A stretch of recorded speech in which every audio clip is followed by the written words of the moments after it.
We alkalize to realize the body is the temple, water is the source of life. We breathe in life and then we synthesize. This liquid sun will free your glands and begin to decalcify. Peer through your third eye, see through the lies and give your body what it's missing. We dehydrated, and that's the human condition. But when you clean the body and leave the body, you set yourself up to receive the body. See, it's a sharp knife, that's the water of life. It's like a sword cutting parasites down the sides. It takes a certain kind of faith to know that you're divine. And if it comes from urethra, then it's alkaline. We serve in truth, and it don't matter how weird it really gets. It's the linchpin ascended masters to initiates. We alkalize to realize. Open your mind and find you had it inside this whole damn time. We alkalize to realize. Open your mind and find you had it inside this whole damn time. You had it inside this whole damn time.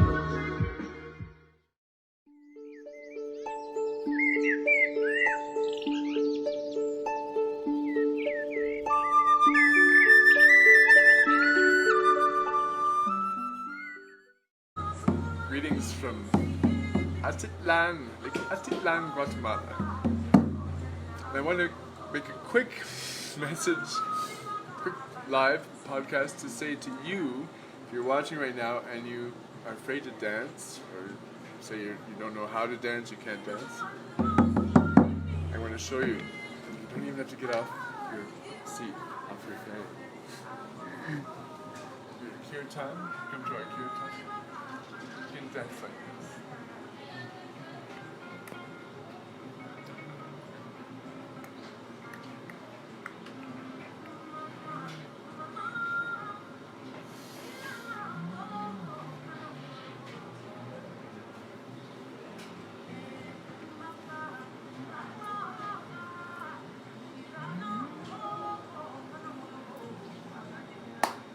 Satnam. Why?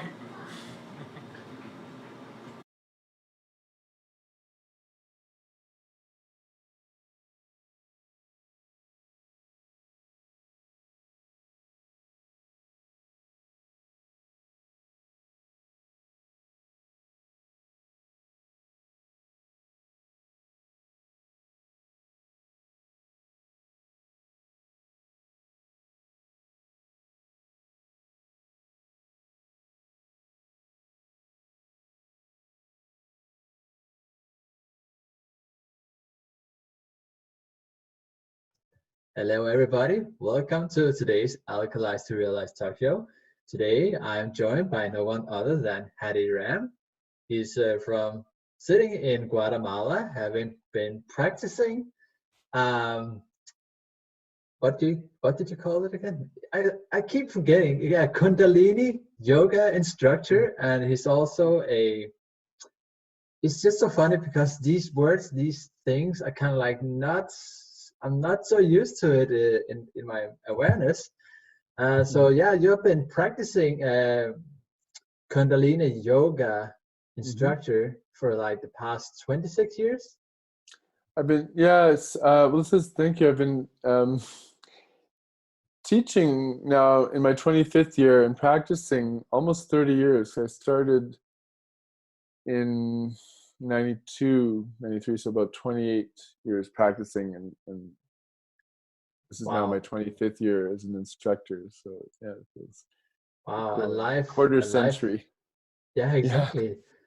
A lifelong journey at the very least. And so just for us that basically don't really have a clue, about this Kundalini thing, Kundalini Yoga, like, can you describe for us like what it is about? Because it has friends of mine have been talking about it, but I know not much actually, to be honest. Well, it's considered a Raj yoga, meaning royal yoga, and for centuries, has ancient roots. For centuries, it was kept secret, only passed down to a select few, not necessarily royalty per se, but those who were deemed worthy you will, until Yogi Bhajan came along. Excuse me. In when he was taught with his master, would have been probably 40s, 50s. He was guided to come to the West. He'd taken his training. She finished in his teens, and later on, he was guided to come to the West and to spread this technology. Interesting time, a fascinating time. It was 1968 when he first came to Toronto, and then later to the United States, because there was a lot of migration from the East to the West at that time. Yeah. I was quite young at the time, but my shiatsu master, in fact, I was turned on to Kundalini Yoga while I was doing my shiatsu training in Toronto, Okay. where I grew up, Toronto, Canada. My shiatsu master also came to the West, to Toronto from Japan, not knowing a single word of English, and spent the rest of his life in Toronto teaching and practicing shiatsu therapy. Very fortunate to study with him, and doubly so because it was at the shiatsu school where I was first turned on to Kundalini Yoga. One of the instructors there was also a Kundalini Yoga instructor, Hari Darshan Singh. Grateful for him. He was the one who introduced me to Kundalini Yoga and to the ashram. There happened to be an ashram because, as I mentioned, Yogi, the master who brought this technology to the West, first landed in Toronto in 1968. So there's an ashram there, one of the oldest ashrams in the West, and I lived in that ashram first in 1993, the end of my shiatsu training, and 13 years later I lived there again in 2006. Very bountiful time it was, especially at that first stay in 1993. Okay, so what kind of so through your shiatsu training, you were doing that, and then, we're also doing this Kundalini yoga thing. So how has it changed your life? Like, what have you been through? What have you had? What has your personal experience been like doing this Kundalini work? I have heard about, Kundalini energy, Kundalini fire, the very energy essence of, I guess the chi life force energy inside. But what has your experience been? Yeah, how to condense that is the biggest challenge. Well, it's interesting you said chi, because this is the Chinese word to describe the life force. Yeah. Japanese shiatsu therapy, we say ki. Right? And in yoga, we call it prana. Yes. All different words describing the same phenomenon, the life force energy. And yeah, well, preface to say that I studied hatha yoga for a few years, about 5 years off and on, before being introduced to Kundalini Yoga, and I didn't really feel that power, right? The life force coursing through me that I somehow intuitively knew was possible through yoga practice. I was getting some benefits for sure of the meditation exercises and so on. However, it wasn't until I took my first Kundalini Yoga class, thanks to Hari Darshan introducing me to the 3HO, the Kundalini Yoga community, the ashram, Guru Ramdas Ashram in Toronto, where I moved in. My first class, I felt it. I felt something very powerful and unique that I'd never felt before. Kind of similar to my first shiatsu experience, which is interesting because I was at the same time just finishing my shiatsu studies. Sometimes I make that comparison because Swedish massage, not to put it down, not to put down other types of yoga, but for me, Swedish massage can be very relaxing. Yeah. Effleurage, that kind of thing. It doesn't have that depth, that power of really transforming and changing my consciousness, literally, like shiatsu does when it's applied properly. That's my experience. Same thing happened in my first shiatsu experience as with my first Kundalini yoga experience. I was like, yes, I walked out of the yoga studio, well, it was the ashram, in an altered state, in a Yes. trance state, you could call it. And Okay. I was hooked. I was hooked, and I haven't looked back since. That was 1993. Yeah. Yes, it sounds very powerful. Like when you get into this kind of like environment, and especially with these high vibrational beings that are carrying this like DNA, this information, this energy, like it's just you just hook to it. You just get into it, and it's very uplifting. It's very powerful. So it's more like, I've also heard about we can do all sorts of practices like meditation that can help to elevate and uplift us. With our Kundalini, our Chi life force energy. We can do, plant-based medicine like, psychedelics, and which I have been fortunate enough to as well, run into. Is there like a comparison? Like, does it have similar effects like Well, plant-based? thank you. Yeah, I was going to touch on this because it's a good way to, again, to condense my Yeah, experience and to answer your question. yeah, Definitely. I grew up in the late 70s. There was a lot of plant medicine available, not too many teachers, shamans yeah, around. Growing up in suburbs of Toronto, so I got turned on to LSD. First, of course, marijuana and LSD and magic mushrooms, things like this. yes, So discovering Kundalini Yoga for me was essential because up until then, really, I was still some degree dependent on plant medicines like ganja, because I enjoyed that heightened state, that altered state of consciousness that they brought to me, and luckily at an early stage, my say early 20s, I started to see these even without having proper guidance from yes, shamans and so on. I would take these plant medicines like the magic mushrooms in nature. I would take myself out of context, normal city life and so on, yeah, and go into forest, that kind of thing, right? So I needed to find something. I think that was part of the reason why I said like the hatha yoga that I discovered first wasn't really doing it for me. It wasn't enough giving me that same high, really, yes, that expansive feeling that these different plants had been giving me for quite a few years, right? And then I experienced that first Kundalini yoga class. I was totally altered state, right? Like, call it shamanic state of consciousness, whatever.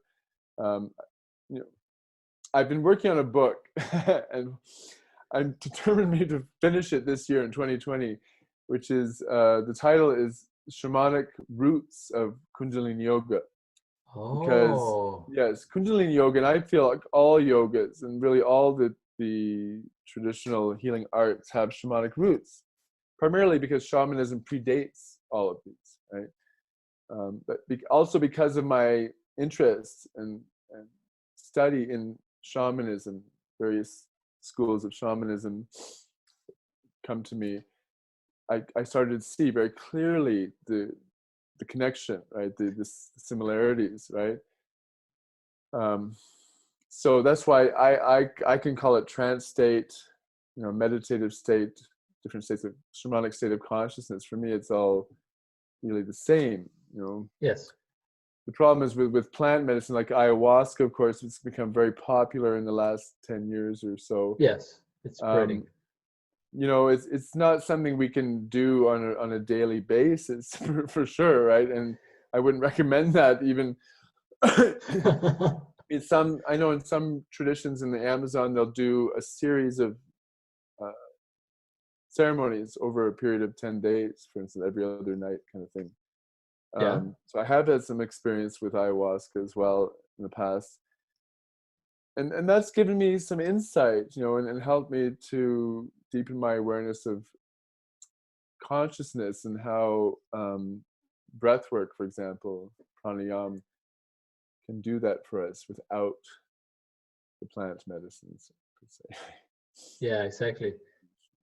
Yeah, and also when we're talking about, a transcendent state, at a higher state, a higher frequency and vibration, we're basically talking about, reaching this energy of like uplifting and like, having abundance, having, peace and clarity within. There's not as much as far as, craving, desiring, and which is balanced. And even for me, like I have had, been like through, magic mushrooms, LSD before as well, not being, together necessarily with shamans, like I've always been on my own. And with the magic mushrooms, it was more like, walking meditation in nature. Everything is so beautiful and colorful, and you're just there, it's in the present moment, observing everything, and nothing can bother you or get you away from that state, heightened state. And even out in the forest, and it's very important, it's very powerful you're mentioning that, we got to be outside in nature, far away from the city, because it's so dense and people are just so busy, stressed. There's this dense, crazy energies. And so basically a transcendent state, I mean, it really came to me like I was dancing to Raven Psytrance for 10 hours, like on end out in the forest, and just like lifting the veil that we've been put on, from society, everything we've been taught, and simply by accepting everything with myself and with life, even death, like, having in my mind, I was decomposing into Mother Earth, like, just simply letting go of everything and just have this heightened state, godly state. So yeah, it's just to kind of like point that out, because it has really gotten me to where I am today with my life. It's like, okay, I want to reach this heightened state, frequency, energy, like in a natural way, not necessarily having to use, psychedelics. So it's I have no regrets for my psychedelic experiences. I learned a lot, and we can't change the past per se. And I learned a lot, and it's informed me as a Kundalini Yoga instructor and the other shamanic work, mentoring and ceremonial work that I do, play, if you will. You mentioned death, the called it shamanic death or ego death. Yes. We get to play that out every time. This is a good example of what I mean by the shamanic roots of Kundalini Yoga. In most yoga traditions, shavasana is a key part of the class, or what I call the ceremony as well. Shavasana meaning the deep relaxation. We go into corpse pose. This is a kind of death. We get to experience, or we have an opportunity to experience death, egolessness, like to totally let go. We're just lying. That's why, it's interesting. I remember this aha moment I had teaching many decades ago now with the Shavasana is the most difficult asana of all the yoga asanas. Right? In some ways, on the surface, it looks like the easiest. You lie down on your back, and just lie there, and that's why it's the most difficult, because it requires complete surrender, let go, right? To release all attachment, all tension in your body, in your mind. And there's another reason why. That in itself is difficult enough to relax completely. Just in the face alone, there's over 400 muscles, right? To relax the face, right? A lot of people have trouble just in the face. And on top of that, to master Shavasana, one has to remain conscious. And that, to do those two things combined is virtually impossible, right? People usually go out, they leave, right? During the Shavasana, deep relaxation, which is fine too. But to remain totally conscious, totally aware, right, is virtually impossible. And this is why, the Tibetans, for example, they have volumes, right, on death and dying, right? Because this is the ultimate meditation, right? Yes. When we leave, right? Our death. There are many stories of masters, right? To die consciously is virtually impossible, right? And yet it's possible. It takes a lot Yes. of practice to be ready, prepared to do it. Yes. Otherwise, they try to go through the eye of a needle, yeah, a camel passing through the eye of a needle, right? Yeah.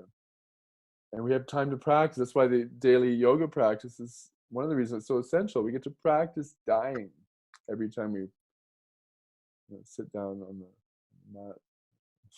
Yeah, it's very powerful. You talk about that, attachment, even just attachment to this body, to this physical realm. Like, life cannot exist if it hasn't been there before. So we came from, somewhere else, and we might not be like our identity that we've been put on, from society and all the beliefs. And you get your name, and you are this, you are that, and you're being told what to do. And so when we go into like really peeling, the banana, the layers, it can seem very frightening. But as you say, Good point. Yeah, because I was sometimes, when I'm guiding people into the Shavasana, I don't like to talk too much, but at the beginning I might say a few things. I might say exactly what you just said, which is let go of your name, your nationality, yeah, all those identifications. Let it all go. Don't yes, worry, it'll come back. Trust me. yes, For this moment now, just let it go. Yeah, easier said than done. easier said than done. Yeah, it really requires complete surrenderedness, like letting go, as again, of attachment. And even like one of my teachers said like, you gotta live as if you're willing to let go of everyone. And I was like, I was on this LSD experience, and I sat on the couch. Before that, I had made peace with my body, even if I had cancer. So it just started to purging, like releasing a lot of energy, gases, like through my butthole. And so I got to the couch, and I was like, holy shit, man. I mean, I'm releasing all this energy, and I'm kind of like imagining myself being outside in nature and just laying slowly down. And I just feel like all these energies being released, like, okay, I'm decomposing. Like, what the fuck? I'm going back to Mother Earth. Like, it's such an incredible experience. Like, and it has really helped me to like peel all these layers that, we're being taught from society. Like, we are this ego, we are this identity again. Yeah. Kind of like Beautiful. saying, Yeah. yeah, This is what you reminded me of, like when I was living in the forest. So I lived off the grid in the forest of Quebec for 9 years, yeah, and part of that vision that brought me there was to bring other people to come to do retreats in the forest with me for 3 or more days, vision wow, quest.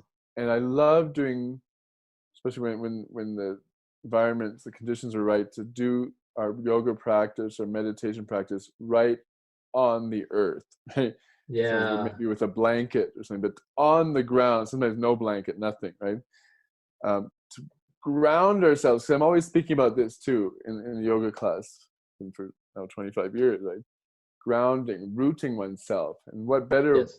place to do it than right on Mother Earth, Exactly. Yeah. It's like paradise. This planet is paradise, And I've also seen some of your videos, like, you're talking about heaven and hell, or you can create heaven or hell on planet Earth. Like, it's all happening in here. And even just to go a little bit back to my experience, like, I was like, okay, if this is the time, it's my time to like leave this body. If I'm really decomposing, I just accepted it, but yet I'm still here. So there's still probably something, for me to do, to get out, to, create, some good Yes. vibes, some good energy. Yeah, and it's a great feeling, isn't it, to just to say, I'm, if it's my time, I'm ready, and Yeah. not to fear that. Um, we use a lot of mantras in the Kundalini Yoga tradition, and I use them even more because I love mantra. I consider myself a mantra yogi, a nad yogi. Nad meaning the yoga of sound, current, and vibration. Mantra that we use a lot is a call, Sat Siddhi Akal, a call meaning deathless, eternal. Okay. When we really tune into that Sat Siddhya call, it's so liberating, empowering, right? Because it's to recognize, to acknowledge that we are deathless, we are eternal Yes. beings. Yes. Then what is there to fear, right? Exactly. Nothing. Nothing. It's an illusion. It's a program. There's nothing to fear. We can start celebrating. Yeah. Yeah. It's definitely very, liberating once you get to that point of consciousness that there's nothing to worry about. And we can always focus on what kind of energy we want to create and what kind of impact we can have on the world around us. Yes. And there's like so much, density, in society.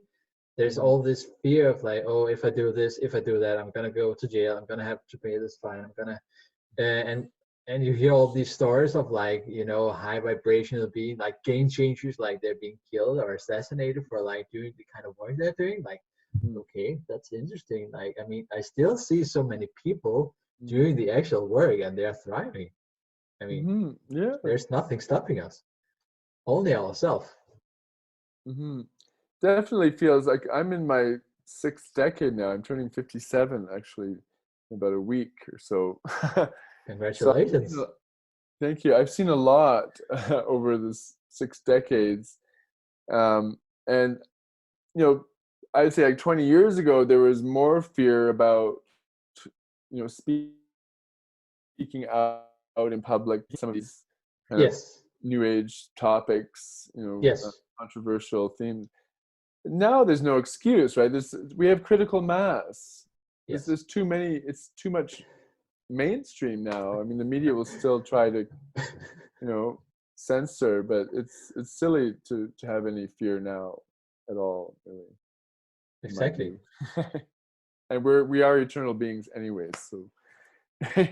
Yeah, exactly. We are at the front seat of the train, and the media, they're sitting in the back, and they're like, falling behind.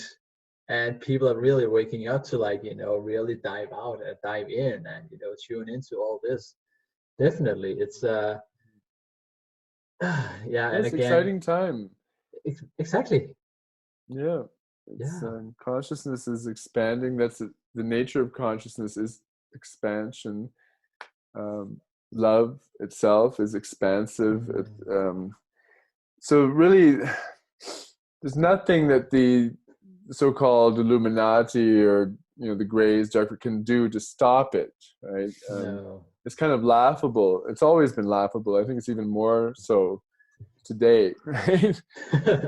Because we're at a point in our evolution where the truth, Sat Nam, is one of our key mantras. Sat meaning truth, is Oh. so powerful now and so overwhelming that anyone trying to hide from that or to distort the truth is going to be revealed almost immediately. Someone like Trump, for example, right? Like, people like, are you kidding me? Like, who are you trying to fool, right? Apparently they're still fooling some people.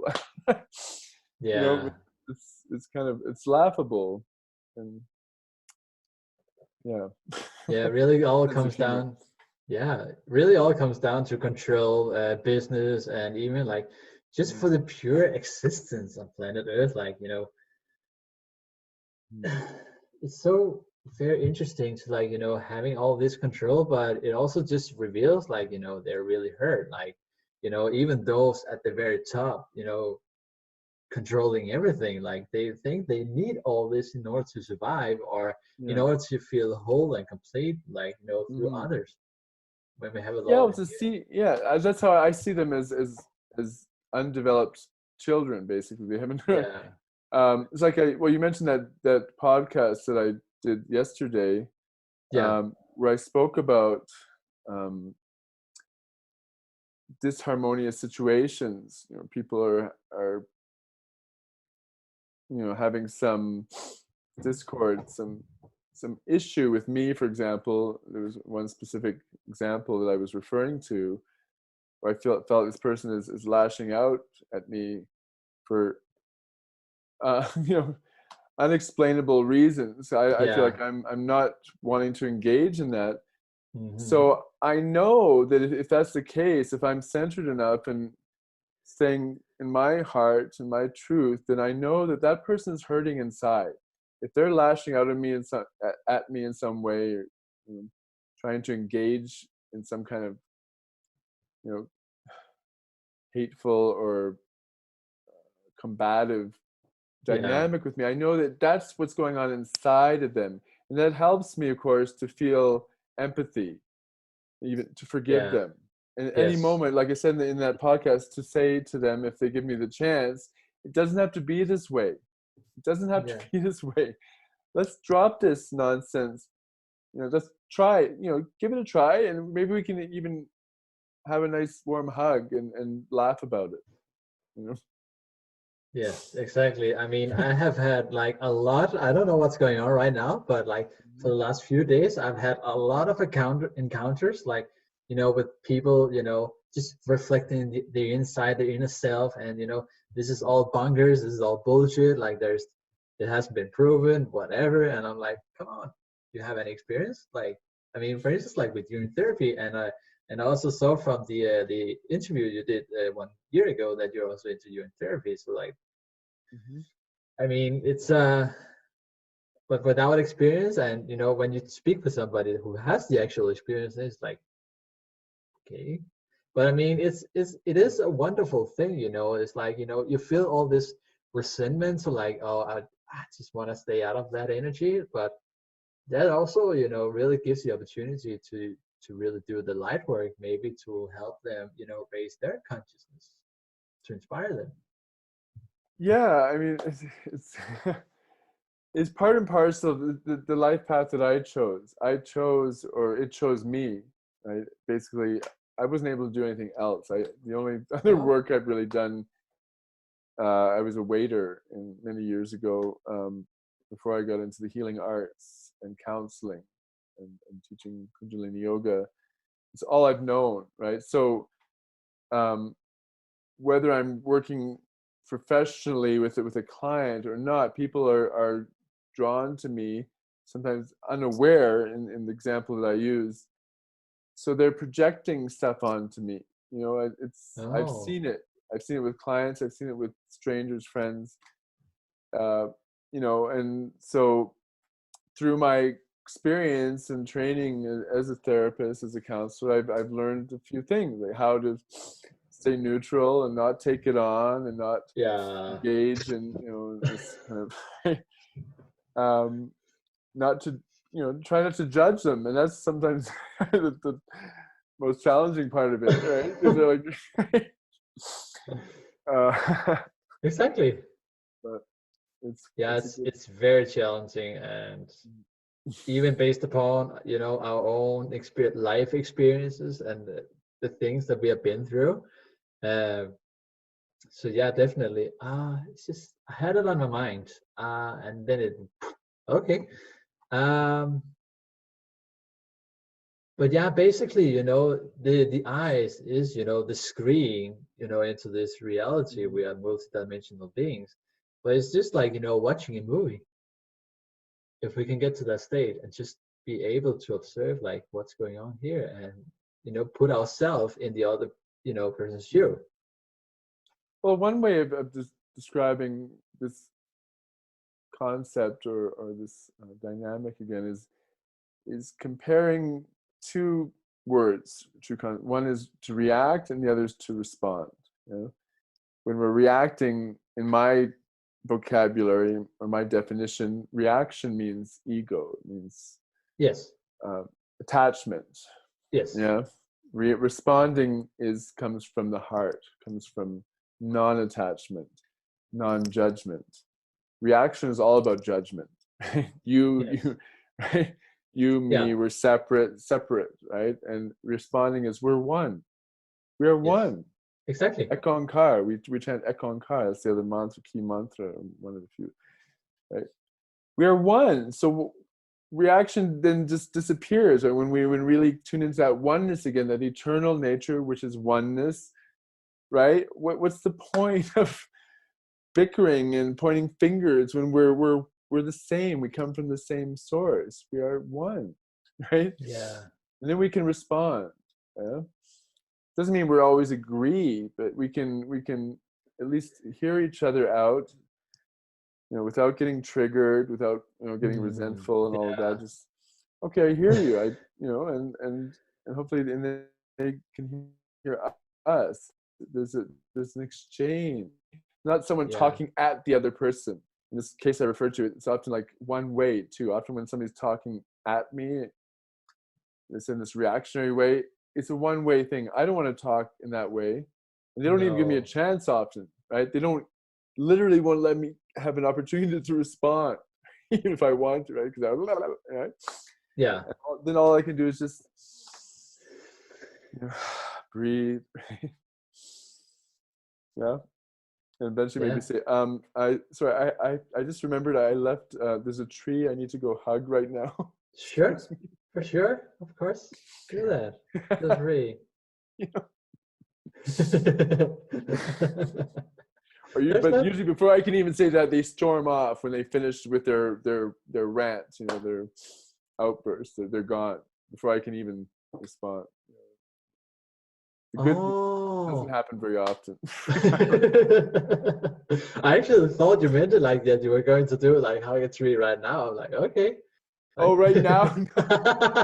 No, it's an old joke I use, like, right? If I'm in a situation where, just too much of that reactionary ego, left brain vibe, it could be a party even, right? I'm at a party and there's no dogs there, there's no to connect with, right? Just a bunch of talking heads.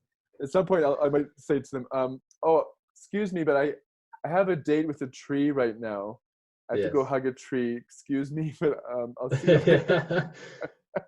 I think that's a very, very good neutral way of doing it. Like I encountered like a being, like very young being, like, I think who seemed to have like a lot of trauma, and I was just hanging out, having fun, and making jokes, and suddenly he became like mad, angry, and like, and then I said to him like, I'm only here in the presence of love, and he was like, well, don't do that because I'm not into that. I don't like that.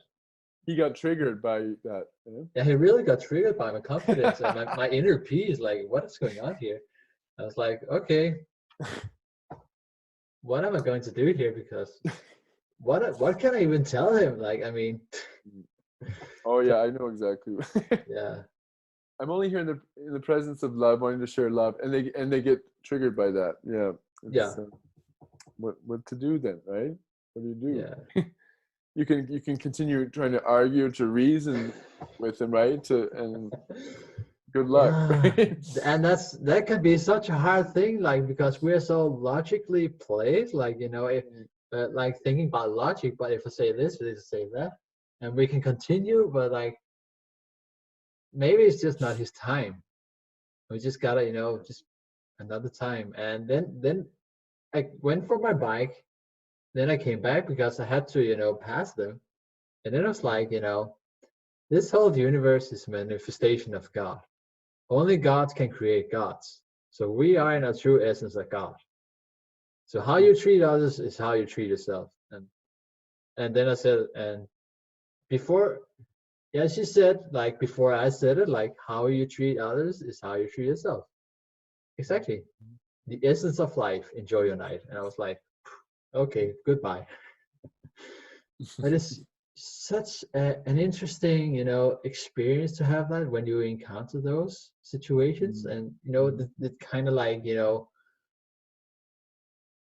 emotions and fear it kind of provoked. Like, if God, have I provoked this being so much that he's gonna come after me, like, or stab my bike or whatever. Well, I know that this interview is in some way connected with Alkalise to Realize, yeah? Yes. Okay. It is. And I love that title because for me, alkalinity also plays into this responsiveness as opposed to reaction. Yes. Acidity would go on the reactionary side, right? Which is yes, left brain, sympathetic nervous system on overdrive, right? Acidity in the body, right? It's hard to be peaceful, to be centered and joyous when we have acidosis, right? When we're over acidified, or whatever you want to call it, Yes. right? Whereas the alkaline, when the alkalinity is in proper balance, then yeah. So to be responsive then, and we can just practice peace. But to get into an argument then with somebody who is very acid, right? Yeah. It's a kind of a dead end street, until they can somehow reduce that acidity, right? Right? Yeah. It's kind of a lost cause kind of thing, Exactly. To basically purify the body and let in the alkalinity through aged urine. Just letting it age. And I spoke with a being like a few days ago, and he spoke about H2O is basically water. So if you remove the oxygen, then you have just the hydrogen, which is the mixture, the essence of the whole universe. So basically, it's become like water or hydrogen, and so kind of like he talked about as the urine ages, it kind of like allows the oxygen to vaporize to leave, and so it gets more dense, concentrated with hydrogen to really uplift. And because just like dense foods versus light foods, the more dense it is, more clogged up we get, the more dense we get, and intensifies as well with emotions. I really think that's where it comes into place, especially in terms of the food that we eat. If there has been treated poorly, bad nutrition, bad water, and we're kind of like computers downloading all this information. But yeah, it's I really like the thing about the that you're talking about this Kundalini Yoga. I really want to calm down and to work with you, and yeah, you should come down. Yeah, exactly. As I was saying earlier, we've had quite a few Scandinavian students coming to our classes recently. Yeah, they love it. Yeah, same for me. And it's like letting go of all this attachment thing has really led me to where I am today.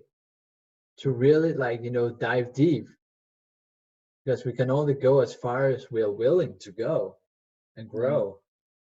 What I recommend now, I've learned a few things because it took me a while. I wasn't used to traveling in this way growing up. I wasn't encouraged to travel from a young age, like other people who I admired more and more as I got older. God, you're lucky, right? Your parents or whatever, your community encourage you to travel, see the world at a young age. So it took me a while to get this. So one of the things is not to have a closed end if you can, like when you take off, when you leave your home, right? To leave it open-ended as much as possible, even just a one-way ticket. And you can easily do that when you go to Mexico or Guatemala. You don't need a return ticket. They don't ask any questions at customs when you arrive here. You don't even need to have any money, right? Nothing. And not even to have like a visa? No. That's the beauty of it too. There's usually a 3-month limit, like for Europeans. In Mexico, it's 6 months. If you're from Canada or the States. But here in Guatemala, it's 3 months. And there's ways around that too. Basically, at the end of those 90 days, all you need to do is leave the country and you come back. Exactly. 3 days later, right? And you've got another 30 or 90 days, right? But I've seen this over and over again in my own experience too, coming to Guatemala, especially like Atitlan, is if this place is suitable to you, as it was for me and many others who come here, it's very good to come with an somewhat open schedule, because a lot of people end up staying anyway. They're staying longer than they planned. Or if they can't do that, they end up coming back often very soon, because the place just, has heaven on earth. So Satkirtan and I are doing kirtan every week with cacao, the best cacao in the world. Wow, I so Unbelievable much want cacao. to do that. Yeah. Right. We use cacao in other ceremonies. We have Kundalini Yoga classes. Eventually, we want to do retreats. That was one of the things. The last communication I had with Robert, and the reason why we're doing this interview, because he sent me a message just recently about having me lead some retreats, perhaps even in Bali. And I've never Yes. been to Bali, so I was like, okay, yeah, because I've been wanting to visit Bali for some time. So, and I have led retreats off and on for several decades now. And so we want to do that here. This is a perfect retreat location. So you're more than welcome to come Yeah. down. It's like eternal spring. So all year round, the climate is exquisite and it's a Wow. high vibration here. We're at a high altitude. It's over 5,000 feet, which is what, 1,500 or plus kilometers Yeah. above sea level. So it's a vortex. We're surrounded by volcanoes. There's a live volcano not too far from here, Wow. and there's some ancient volcanoes as well. It's With spectacular. with such good, fresh, highly nutritional, soil. The soil is amazing. Yeah, Yeah. absolutely. Hmm. Wow. Yeah. Especially we are talking about, having 5 locations, around the world, Alkalise to Realize, to Oh, do great. retreats. And, Hmm. as you say, like, one of them being in Bali. And I'm Hmm. actually going to Bali in the month of April. And Oh. it's very good that we're getting this information out, especially like, if you go to a country and they say, oh, you can stay for 1 month, you can stay for 3 months, Hmm. but you're just gonna leave the country for just 1 or 2 days, 3 days, then you come back and you have another time, instead of being like, doubtful, fearful about, oh, I have to leave, I can't come Hmm. back. What the Hmm. heck? Um, Yeah. It's kind of like, only in it's only in Europe and North America where those immigration rules are very strict, in my experience. yeah, My experience of traveling. Right? Which is yeah, good because I don't really want to. I'm kind of done with Europe and North America for now. Not that I never want to go to Europe again, but yeah. I'm just enjoying life here so much.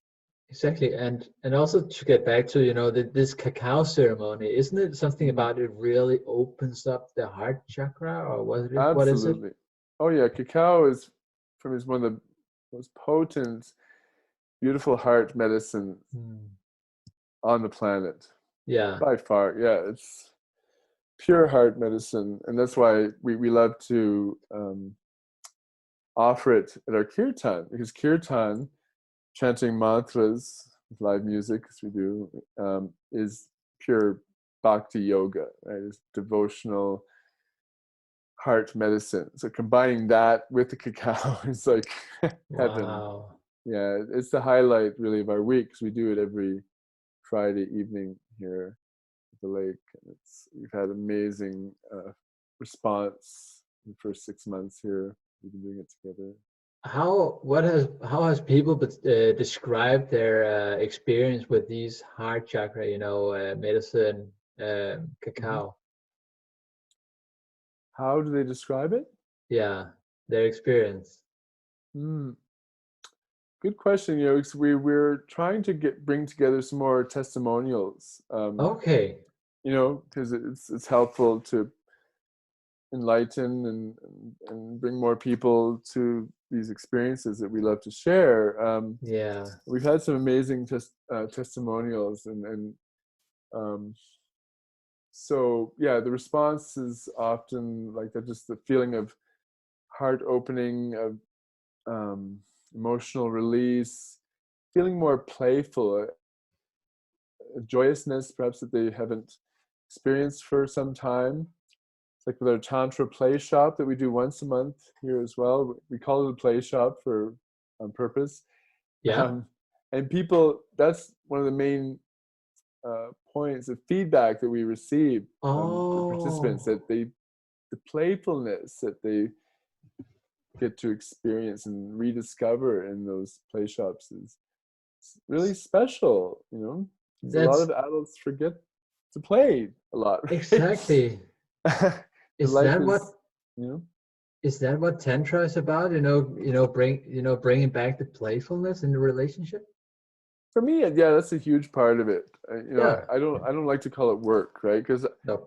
I've been in that place before. It's one of the reasons why I stayed single for a long time, because when relationship becomes too much like work, we have to And work on the seriousness. relationship. Yeah. No, no, thanks. I'd rather. I'm happy being alone, then, right? 'Cause, you know. So yeah, bringing that sense of playfulness, because we can also heal and grow together in so many ways, Yeah. while at the same time being playful and you know, Exactly. cultivating that. Yeah.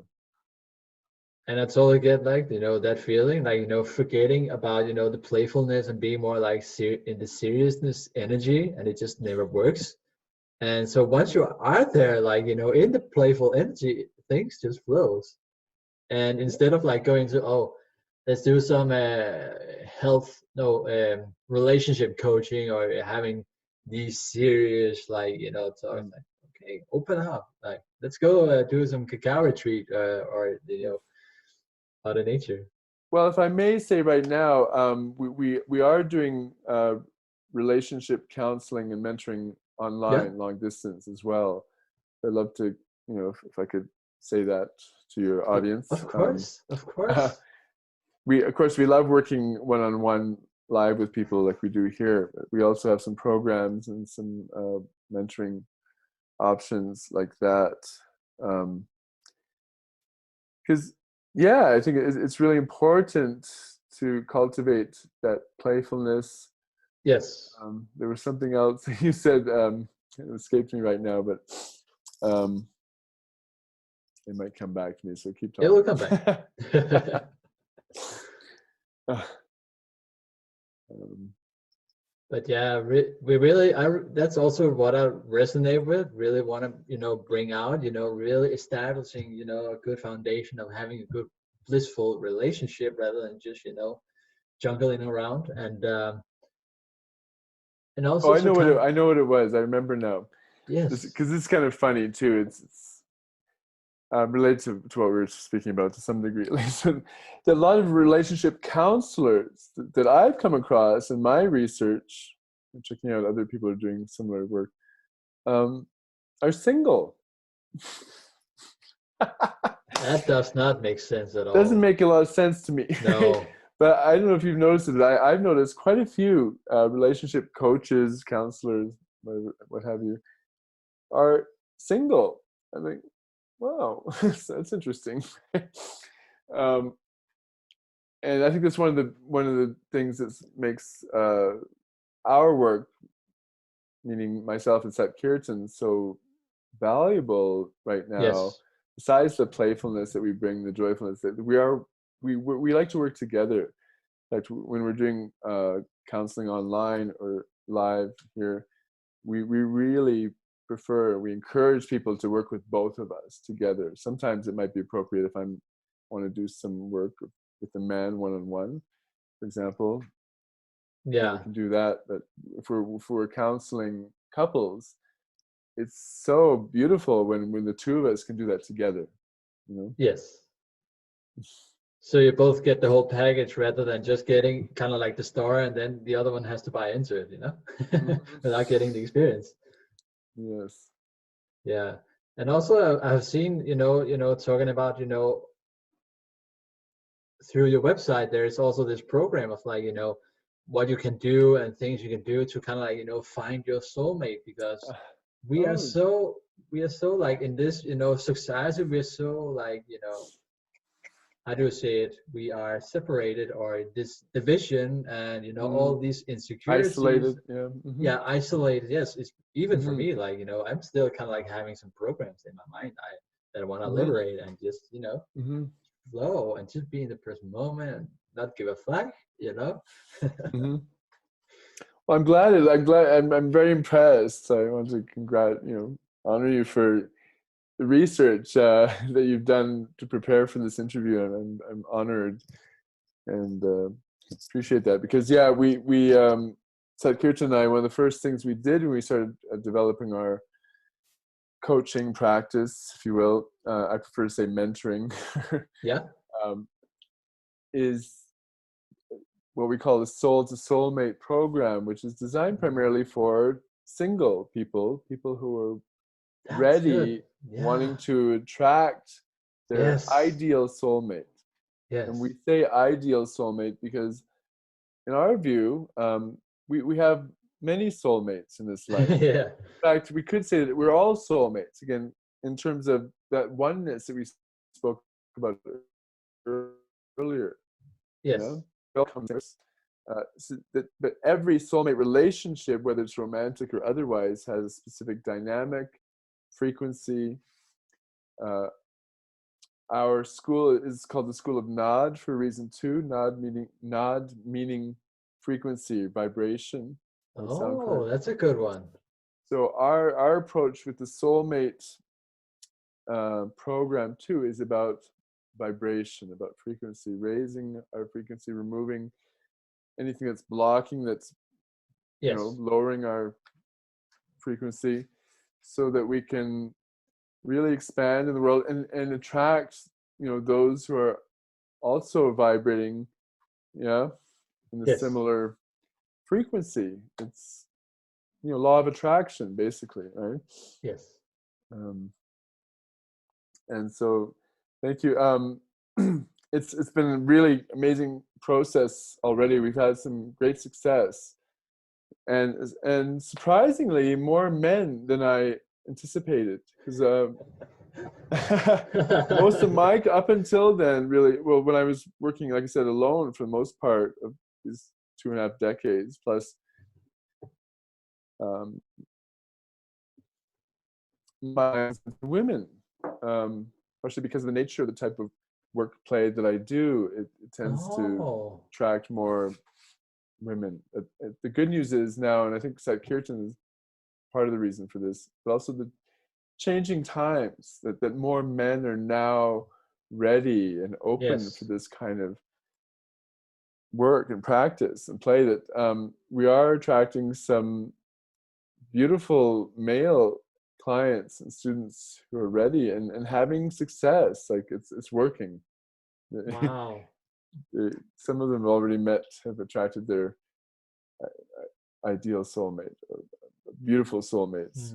Because I don't feel like we have only one soulmate in this life. No, exactly. We have a lot, and it can show up in many ways, and there are so many versions of it. Like there's the intimate one, there's the unconditional one, unconditional love without, necessarily having to have sex or, kissing or intimacy. And also just, helping each other, becoming our greatest version, our greatest self. Yes. And staying unattached. I think I also touched on this on that podcast that you listened to yesterday. Even with strangers, sometimes we can meet a stranger, maybe when we're traveling, for example, and we only had that one night together, and it's the most intense, beautiful connection. Sometimes, wow, right? And then the next day you go off in your own direction. You may never see them again. You don't have any, right? Exactly. It's happened to me numerous times in my life. And I know those were soulmate kind of connections because I never forgot those moments. They really touched me in some deep way, right? Yeah, that's really how we can, also as well elevate and uplift the energy and frequency of people, of planet Earth, if we just stay in this unattached, energy, and we can just allow ourselves to let the energy be played, to play with the energy wherever we go. Yes. And to have that kind of open relationship, or you're committed to each other, but you're also committed to, do good for yourself and for other beings. Yeah, absolutely. You just brought to mind another passion of mine that we haven't spoken about. We could do a whole series. Contact improv dance, which I first started doing 2000, 20 years ago. Contact improvisation is a dance style that started in the 70s in the States and now is practiced all over the world. which was originally inspired by Aikido and gymnastics, and also dance, of course, which involves, of course, contact and moving with one or more people. Usually, you can do it with yourself, but in a just very flowing, spontaneous way. It's improvised, Yes. And it taught me so much. And for example, this feeling of, as you were touching on just now, how each person that we come in contact with, whether it's physical or verbal, mental, we can exchange. There can be a download to the degree that both people are open to receive, to give and receive. There's a download of information, of love, right? Of our own experience, our own wisdom. Wisdom is experience. Yes. And that's the beauty of it. The human experience is it's for me, it's exponential, right? Because boom, boom, boom, right? It can be just a subtle, touch, glance, something, a hug, right? And then there's this download to the degree that both or however number of people are open, right, to receive. And then you make another connection, right? And there's another download, and it just exponential, We could argue very well, I think, that the so-called Illuminati, dark forces, they want to keep us separate, divide and conquer, right? So we cannot have these open, spontaneous interactions, right? Where all this information, all this love is being shared. Yes. And essentially, it all comes down to ourselves, depending on what kind of information we are allowing to get into, to reach into our being, into our mind, our energy. And there is basically nothing they can do to us. We just got to be really aware about where we go and what we tune into, what the thoughts we think, the reality we create for ourselves, and keeping a positive vibe, alkalizing the body, because it's all happening inside. And I have said this before, like some people might relate, like we have the whole universe inside the mind. And this planet is our world, it's our garden, and we just gotta plant the seeds and create the very reality we want for ourselves. Because we have been incarnated in this body, and when we leave, and so when we decide to come back, we can reap the fruits. I'm reminded of a film I saw some years ago, a gorgeous film. I don't know the exact title, but again, it brings me back to even before that. I alluded to how, like, say 20 years ago, we were a little bit more paranoid about Big Brother listening to our conversations. This is when we were still using telephones, right? Things like that, Now, of course, now the joke is we go to Google and say, "Can you tell me where to get," right? But there was this movie from East Germany about the Stasi. Maybe you're closer to that geographically. Yeah. The Stasi, right? The secret police in East Germany, before the wall came down and stuff. East Berlin. There's a movie about this. It's basically about a surveillance guy, right? That was his job, right? A lot of people working for those secret police are doing that, surveillance, and it's still very much a reality today. Like in London, England, there's like 6 million surveillance cameras in London or England. Yeah, crazy, right? Crazy. Which means that there's people, they have to have a large workforce, people whose job is to monitor those cameras, right? That's just bullshit.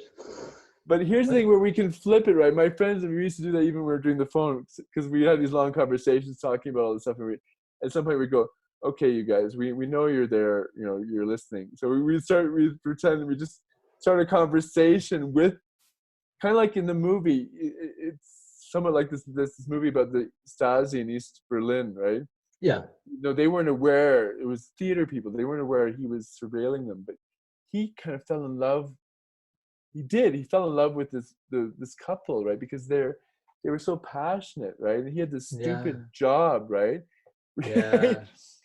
you know, and so we have the power even right with that to say, hey, you Yes. guys, if you're listening right now, check this out, right? Chant with us, breathe, meditate, and, you know, and open your heart. Right? Exactly. It There's changes their another way. lives too. Yeah. Exactly. And we are all spirit guides, and trying to brighten up the world. Mhm. And so even they will, okay, I'm out of here. Let's go do this. Like this, it sounds like a lot more fun than just censoring. Oh my God, he's so beautiful, but come on, doing all this Way censorship more work. fun. It's way more fun. Trust Yeah, me. exactly. And I mean, as long as we just keep a happy, positive vibe, and not bashing and talking negatively about other people, and even the ones that are the most hurt and that are sitting out there trying to control us, if we just Mhm. treat them with sorry, I'm speaking so fast. Mhm. To Mhm. treat them with unconditional love, because they're the ones Yeah. that need it the most. Yes. Yeah. Yeah. We can make fun of them, and if we feel that. I like to do it in a playful way again. That's where Yeah. that playfulness is so important, right? That's why I like to call them poopsters, right? Poopsters. Yeah. Right? Because that's something a child would say, right? You poopster, right? So I call it the poop story, right? To keep that childlike, playful vibe. You know, I don't want to get harsh about it. No. Us, them. Like, it does, yeah, like, it doesn't help, right? And to recognize and remember to some degree that they are still human, even if they've cut off all of their feelings, they still have it's in there, right? Yeah, deep within, yes, deep within. And And we are spreading. We are planning. there's always the planting seed. Yeah, planting seeds, What were you gonna and say? we just gotta water them slowly, and Hmm. it'll grow, it'll shine. And I also really like, you spoke about. I had this conversation with a friend of mine, where he talked about this, that we are now entering into the Aquarius age, aqua, water. Mm. And you have been talking about it too. Can you Mm. explain to me or enlighten me a little bit about what is kind of like this Aquarius age? Yeah, good question. Yeah, it's interesting because Aquarius is in astrology is actually not a water sign. It's an air sign, which comes right Oh, before Pisces, which is but the deity and the symbol of Aquarius is the water bearer. So aqua, yeah, it's interesting. You said aqua, so it's interesting, right? Because Pisces comes right after Aquarius in the zodiac. Um, And I like this analogy though with the water and the mm-hmm. age of Aquarius, even though interestingly somehow the ages are backwards. So we're coming out, we're finishing, we're on the cusp still. We could say most people say between the age of Pisces and the age of Aquarius. For some reason, the ages go backwards, Okay. and there's varying beliefs on when exactly the Pisces ends and Aquarius begins. It's like the Kali Yuga in the yogic terminology, right? Kali Yuga, and then the Sat Yuga is the next age in the yogic traditions, right? And the Mayans have their way of counting, right? Where 2012 was a crossover, Yes. right? So Mm-hmm. it's interesting, right, to see these different systems how they overlap. But I think water is actually a good element to speak about with this new age because of the flow, right? Communication channels Yeah. opening and spreading in new directions. The collective, the Aquarius age is very much about the collective. Yeah. And again, this is why those old ways are no longer working, right? Where the so-called establishments, the aristocracy, oligarchy, what have you, they're not able to control information and you know Yeah. resources the same way. Exactly. Just like they can't control the most powerful medicine on planet Earth, which is ourself, and within ourself, our own urine. Like, and then, the information gets out, and, it comes back to servers, and it just spreads. Mm-hmm. That Yeah. the creator, the infinite creator, has, made everything like really good for us to really play out Mm-hmm. into infinity. Well, yeah, a lot of yogis spoke about urine therapy. It's an ancient practice in India. Yogi Bhajan, the one who I mentioned at the beginning of our interview, who brought Kundalini Yoga to the West, Yeah. he actually called the first level, because there's actually 3 levels of teacher training, by the way, in Kundalini Yoga.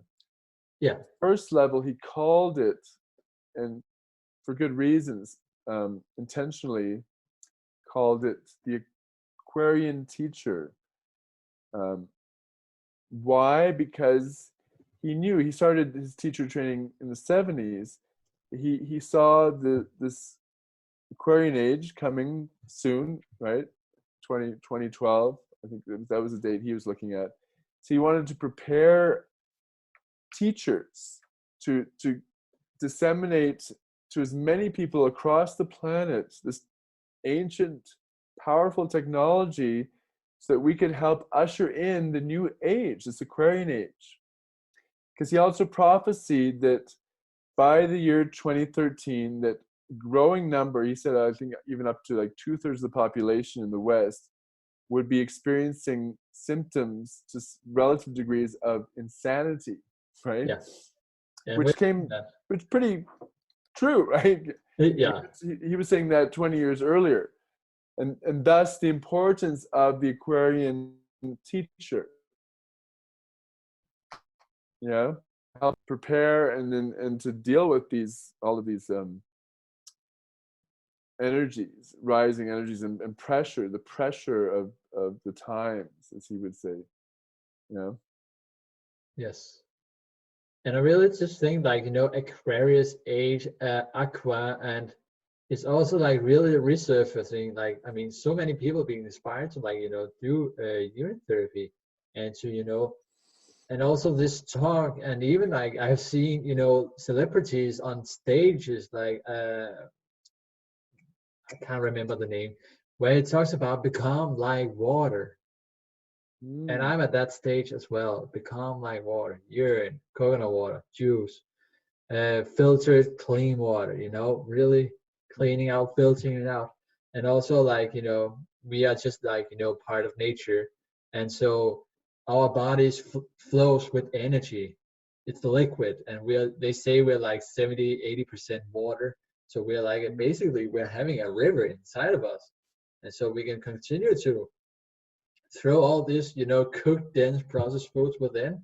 It's just gonna like make this nasty environment, and we can use our own like our own urine to kind of like every time we go pee, let's taste it. Let's see how it tastes, because that is the greatest indication of our own health, and especially in terms of the food that we do enjoy it. Like, do we enjoy the taste of our urine? If it's a no, then that's not the right thing for us to eat. Yes.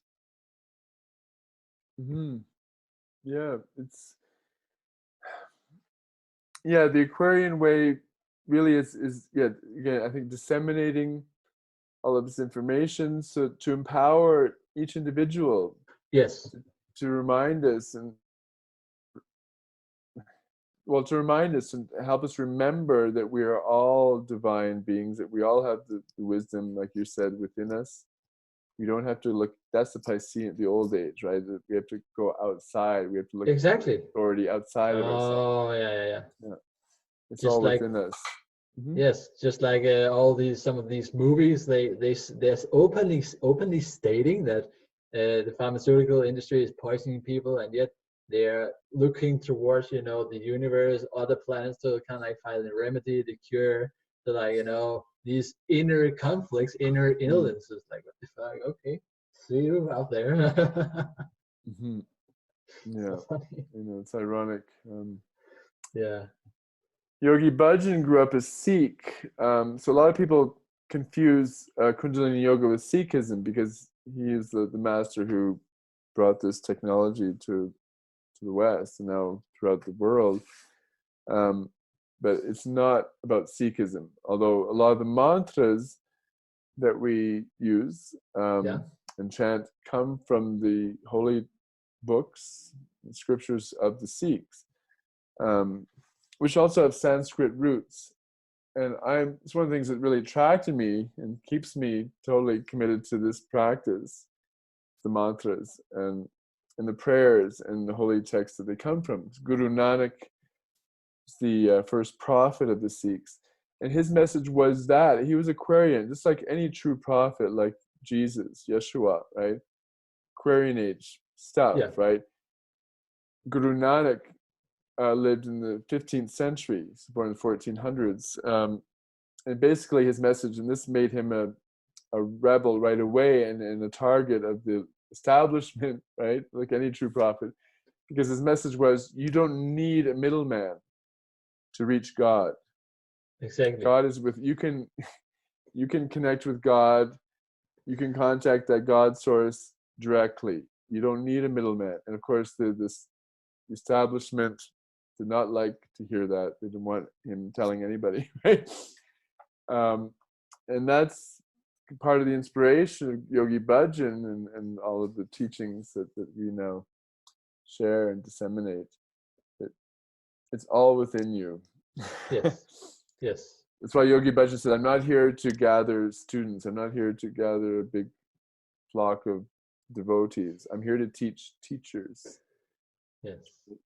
Which means basically, again, to so that we can spread this and teach everyone, as many people as possible. You can download it across the globe. That you are all divine beings. Exactly. Exactly. Relax and enjoy. Yeah. Like, only God can create gods, and we are, creators as well. We're creating life, we're creating energy, we're creating thoughts all the time. Mm-hmm. We're all divine beings in our true essence.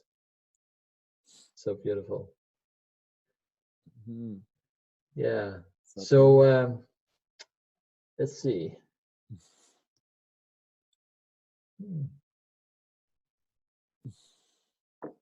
Yes, so let's say, like, where can people find, more information about you, and especially for, like, your retreats that you are doing when you're doing it? Okay, thank you. We have a couple of websites. The one I would recommend is first because it has links to other pages and so on is Namos. And that's 2 M's, so it's www.nomos, NOMMOS, Okay.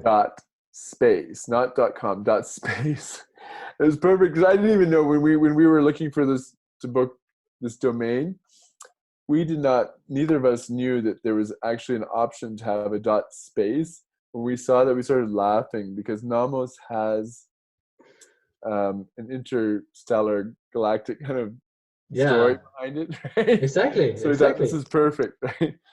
It's connected to Sirius, the dog star, and there's more to it. The story you can find out on the website.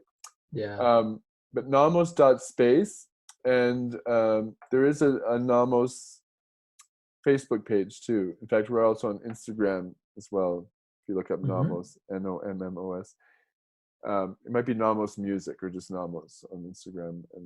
And we also, I want to share that we have a podcast. We have a radio podcast we did recently, and so much fun.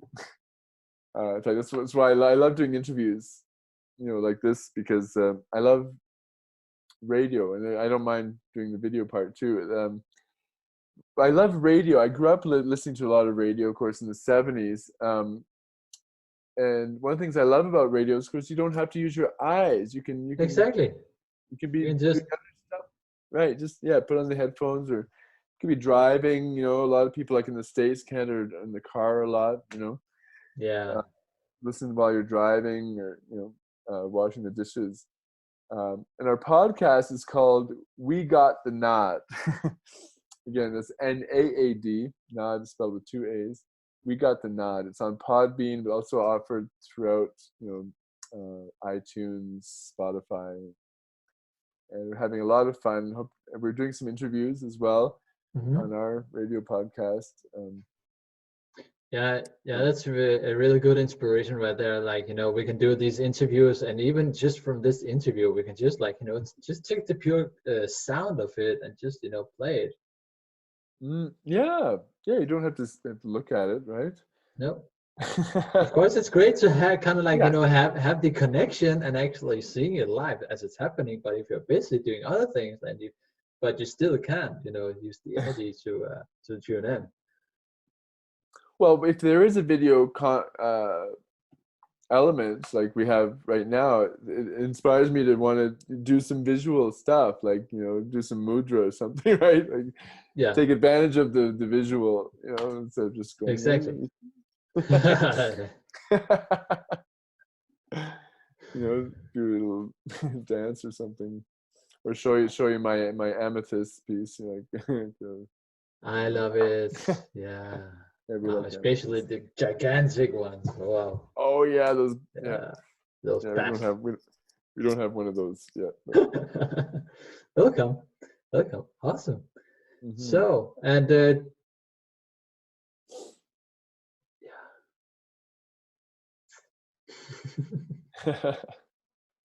so yes, it's been a wonderful time. I don't know if you have something, before we are ending this interview, if there's something that you have on your heart that you would like to share.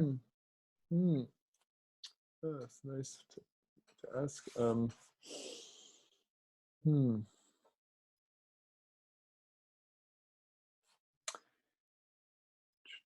Well, yeah, just everyone to be kind to one another. Hopefully, some of the things we spoke about touched you. Whoever's listening, remember some of these things. Just to be kind. Remember, sometimes we forget. Sometimes if someone is acting out in a atrocious, slightly negative, destructive way. Sometimes remember that there may be reasons for their behavior that we don't understand. We don't know. We don't know the story. Maybe it's classic stories, right? Like this person whose wife just passed away. Maybe they lost somebody near to them, right? And things like that can really alter a person's behavior in radical ways. So to remember, to err is human, to forgive divine. Yes. Putting ourselves in their shoes, like if we were in their shoes, like we would, react the same way based upon the experiences we have been going throughout our life. Yeah. That's a very beautiful example right there. And I even struggle a little bit still with it sometimes, when we run into these, dense, heavy energies, and it's like, and you kind of like lose control, you lose your mind, like, what am I gonna do? Like, well, just maybe ask me, okay, maybe I said something that has been provoking something within you. No matter what it is, it was never my intention from the get-go, just to let you, make you aware about that, and see where it goes on from there. Well, it's like that old saying I still use, like if I see someone who's really struggling, someone living on the street, for example. Yeah. The saying is, there but for the grace of God go I. There but for the grace of God go I. Yes. It's very humbling, right? Yes, exactly. Seeing yourself in the other being in that lifetime. Yes, it could have been me in a previous life, exactly, right? Or a future life, God forbid, right? But yeah. Awesome. Thank you so much, brother. It's been a pleasure to have you here on with us and to do this, light work, this alkalizing the world. So it's thank you so much for coming on, and it's been a joy, Niels. Thank you so much for inviting me. Have Pleasure, fun in brother. Bali. I want to hear about Bali too. Yeah. Mm-hmm. Well, I'm totally there. Whenever you just give me a little lead time, I'll come and help facilitate some retreats in Bali for sure. Yeah, that would be great. Oh yeah, bring your cacao, or if we're not, Yes, you can do that. Mm-hmm. All right. So Absolutely. mm, Yeah. looking forward to it. So again, thank you very much, and Mm-hmm. I wish you a beautiful day. All right. Namaste. Namaste. Satnam. Satnam. Cause we alkalize to realize the body is the temple, water is the source of life. We breathe in life and then we synthesize. This liquid sun will free your glands and begin to decalcify. Peer through your third eye, see through the lies and give your body what it's missing. We dehydrated, and that's the human condition. But when you clean the body and believe the body, you set yourself up to receive the body. See, it's a sharp knife, that's the water of life. It's like a sword cutting parasites down the sides. It takes a certain kind of faith to know that you're divine. And if it comes from urethra, then it's alkaline. We serve in truth, and it don't matter how weird it really gets. It's the linchpin ascended masters to initiates. We alkalize to realize. Open your mind and find you had it inside this whole damn time. We alkalize to realize. Open your mind and find you had it inside this whole damn time. You had it inside this whole damn time.